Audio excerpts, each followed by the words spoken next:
श्री स्वामी चरित्र सारामृत मराठी अनुवाद अध्याय 15वा। श्री स्वामी समर्थ। सर्व स्वामी भक्तांना माझा नमस्कार।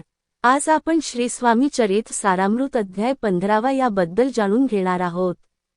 तीर्थयात्रा करणे, हठयोग आदी साधनांचा आग्रह धरणे, वेदाभ्यास आणि शास्त्रज्ञान हे जरी योग्य रीतीने अवगत असले तरीही केवळ निस्सीम आणि निरपेक्ष भावनेने जरी श्री स्वामींची मनोभावे भक्ती केली तरी चारी पुरुषार्थाची प्राप्ती होते।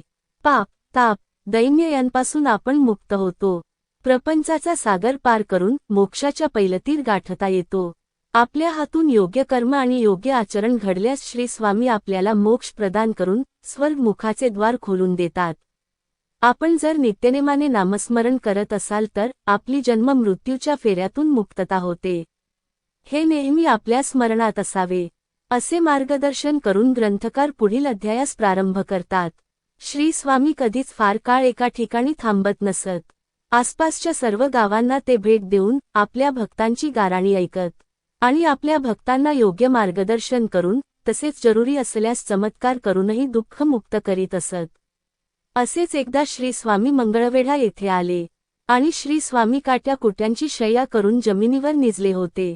त्याच गावात बसप्पा तेली नावाचा एक दरिद्री इसम राहत होता आणि घरात चूल पेटवण्यासाठी सरपण शोधत शोधत बसप्पा जिथे श्री स्वामी निजले होते तिथे येऊन पोहोचतो। श्री स्वामींजवळ पोहोचताना बसप्पाच्या पायात काटा रुततो।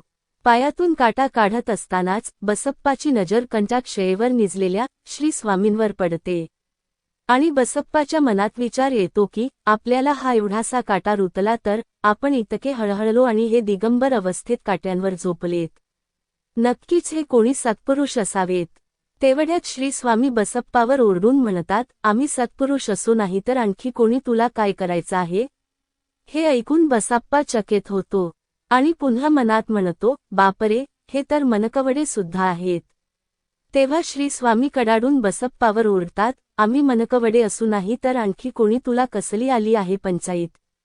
चल चालत आहो। हे ऐकून बसप्पाला श्री स्वामी कोणी साधारण व्यक्ती नसून परमेश्वराचेच मानवी रूप आहे